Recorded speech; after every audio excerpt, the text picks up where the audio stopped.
is scheduled for 12 rounds, and it will be for the WBO Bantamweight Championship of the World.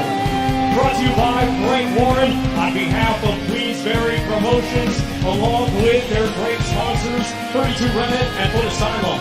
It is sanctioned by the British Boxing Board of Control, steward in charge Martin Flory, along with the World Boxing Organization President Francisco Paco Valcarcel. Supervisor tonight, Edgardo Lopez Sasso. Our 3 judges scoring on a 10-point must system will be Marcus McDonald of England, Lisa Giampa of the world, Gabriel Cuadro Alas Casemiro.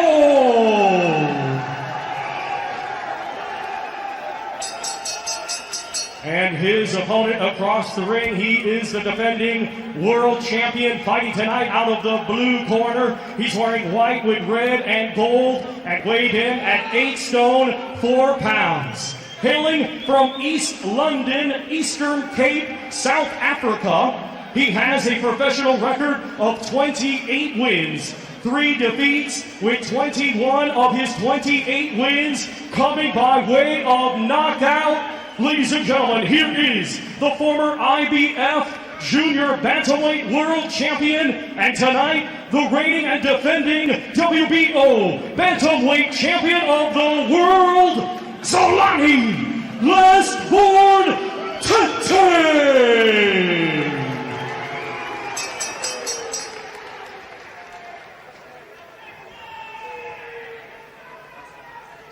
Okay, for cold break, boys, you take 1 step back. Don't throw any punches around the back of the head. Protect yourselves at all times. Touch gloves. Good luck, lads. Well, we know that Tete is a terrific technical boxer and also that he's got power, but he's not been in the ring competitively since October last year. In that time, Casemiro has had 3 knockout victories. His last 4 wins have all come by stoppage. He is a banger, and he is most definitely here thinking and believing that he can defeat this brilliant South African. Well, the obvious tactic is to get inside that beautiful long jab there of Tete, which is achievable, but the problem is then you have that uppercut to worry about. When we've seen that, how effective that can be in the past. He takes a little half a step back, Tete, and then whips that uppercut right through the middle. Tete had 1 win, which came in 11 seconds, the quickest ever in a world title fight. Well, it's not, I suspect that might never be broken. Casemiro, who'll be known to British fans as the man who stopped Charlie Edwards in September 3 years ago in an IBF flyweight title defence. He won this interim title in February against Ricardo Espinosa and then defended it in August against Cesar Ramirez. Both those came by way of stoppage. Oh, he's a quality operator, and if you allow him forward momentum and he gets it on his side, then he's a really hard man to deter. He really is. So for Tete, it's just keeping him in his place all the time, pivoting on that front foot, whipping that jab out, not shortening the gap. Tete, tremendous athlete, stands 5'9" and only weighed 8 stone 4 at the weigh-in. Comfortably made the 8'6" limit. That's the crazy part of it. On occasion, he kind of just does enough. We commentated on a fight over in Yekaterinburg last year. It was that fight last October. Yeah. And that was that sort of fight, wasn't it? He won by about a 4 or 5 point margin, but he never really took any risks at all. No, and he can coast the fight, can't he? So he can stick in second gear, just pick you off and be happy with that. Well, fairly quiet opening round. Bell just coming up as Casemiro tries to launch that right hand and just whips it through thin air. And Tete maybe just doing enough. We'll get Barry's verdict in a moment.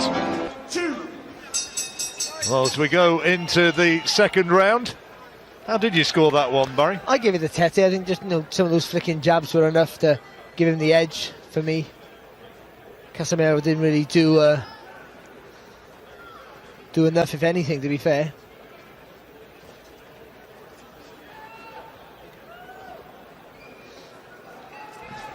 Quiet sort of opener, wasn't it?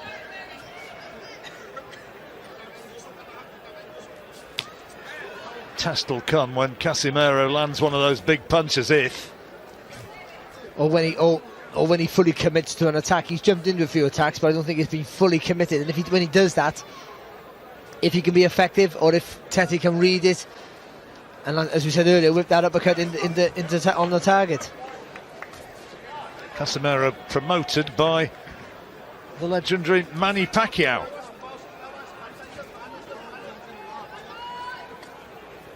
Sean Gibbons representing the little master over here. I think he's the chief executive officer or something of Pacquiao Promotions. Or something.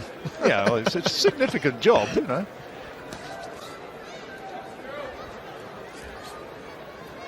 He introduced himself to me as that, and also as the president, so I'm not sure which it was.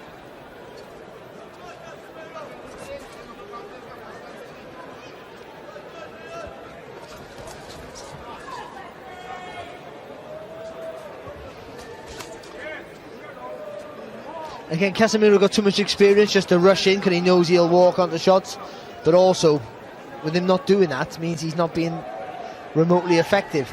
And even though Tete's not doing enough, he should be doing a lot more with that right jab, to be fair. Tete just looks huge in comparison to Casemiro. That's an advantage he always has over pretty much every fight that he's faced. Talked about moving up in weights, that might happen at some point. And I guess another option, talked about Inui, but Rigondeaux, the Cuban, is fighting Liborio Solis for the regular WBA title. That's coming up in about 3 weeks, and Tete's talked about fighting Rigondeaux, or as he's correctly pronounced with the Spanish accent, Rigondeaux. And look, two absolute geniuses, but it could also be a stinker of a fight, because they might just both be looking at each other. Could be a chess match, daring each other to make the first move, yeah. Which this is a little bit at the moment. Yeah, it is, you know, and again, Casemiro's trying to attack, but short little right hand there. I thought it was half a head as well.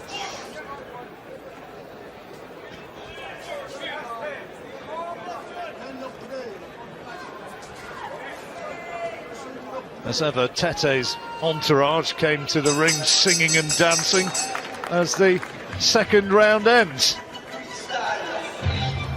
Have you scored them both? Yeah, I give them both to Tete, but you know, he's only barely doing enough, John. I just think. Well, it's what we said, isn't it? I mean, this is what he did against Mikhail Aloyan when he fought over in Yekaterinburg in Russia last October. Well, obviously, that's better there for Casemiro. Doubling up on the jab. Well, I guess he thinks, you know, it's your move to close the gap, not mine. I'm the taller fighter with the longer reach. I want to keep it long. You gotta try and bring it to me.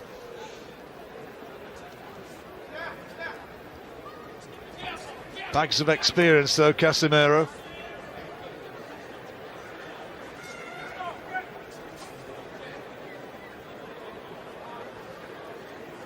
Got a record of 5 wins and 2 defeats in world title fights. Tete 5-1. He's won his last 12 since September 2012.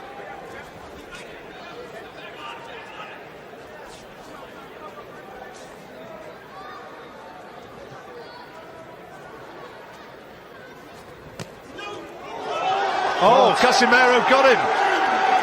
He's got him with a bot now. He's given it. He's got him with a body shot, was it? No, it was on the chin. It was a short right hook to the chin. And he's in trouble. He's all over the place. He's in real trouble. Tete's in a lot of trouble. And the referee wants to look at him. He's allowing it to continue. But referee asking, is he okay? Casemiro wants to finish it right here, right now. And finish it he has. The title changes hands in sensational fashion. Zolani Tete stopped by John Riel Casemiro of the Philippines, and the big South African favourite suffers a defeat which was simply not expected, no way. Well, we're sat here just praising Tete up, and all of a sudden Casemiro comes in with a short hook, sort of turns the body, hits Tete sort of flush on the chin, squared up, and that was it. He crumbled. It caught him on the blind side from where we're sitting, and you did well to pick that up because it was such a quick, short shot. It was. When he jumped into the attack there, and we're saying how good Tete is, and he waits for you to make the mistake, waits for you to engage. But we didn't. We weren't giving Casemiro enough credit for all the experience he has and how quick he can close the gap. And it was a lovely, short, powerful hook. Well, I think it was a right hook.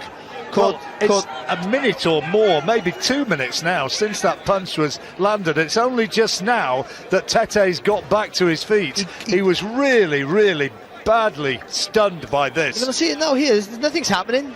Then all of a sudden, look, he doubles up really quick, but the first one did all the damage, and he was gone. Well, you see that? You can't see it there, but the referee. But it was a great shot. He stepped around. The left foot's gone outside of the right foot of the southpaw.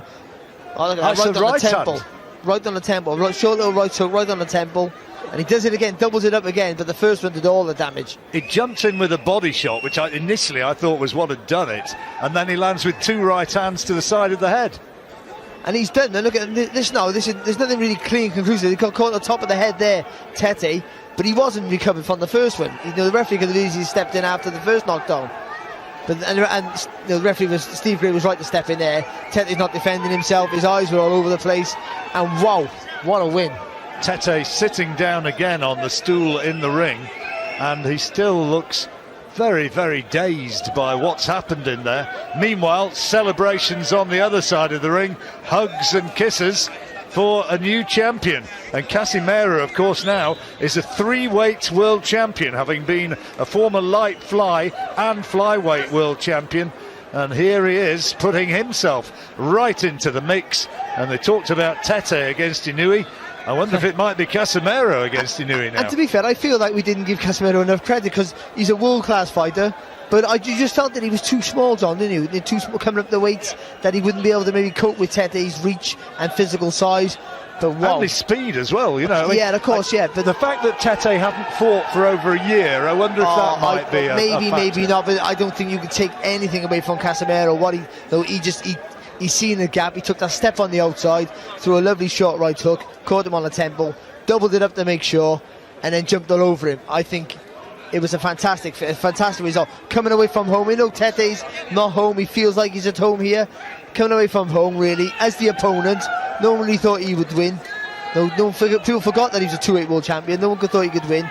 And what a sensational victory for him. And you've got to be happy for him. Lovely fella, Tete, in floods of tears, being consoled by his trainer, Loiso Mtaya.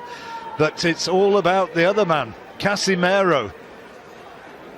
The man from Ormoc City in the Philippines. Oh, and he does a job on him, and he does a job on Tete.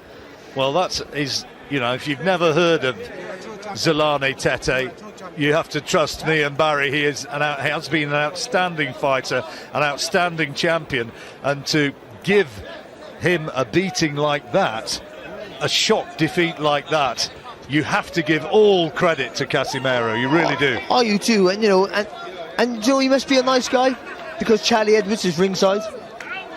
He's travelled up to see him, so there must be something there. And so you've got to give him, he ticks every box that you'd want from a champion. But what a win, and what a statement he makes in a fantastic division. There is Charlie Edwards at ringside, enjoying the moment. I wonder if he knows we're talking about him. And there's the moment which makes boxing special. Congratulations from Tete to the new champion. We didn't really see that one coming. And here now is Thomas Triber. Ladies and gentlemen, here is the official time. 2 minutes, 14 seconds of round number 3. Our referee in charge, Steve Gray, waves it off. Therefore, your winner by way of technical knockout and new WBO Bantamweight Champion of the World, Jean-Riel Cuadro Alas Casemiro. To say he is happy would be a significant understatement. He is utterly delighted.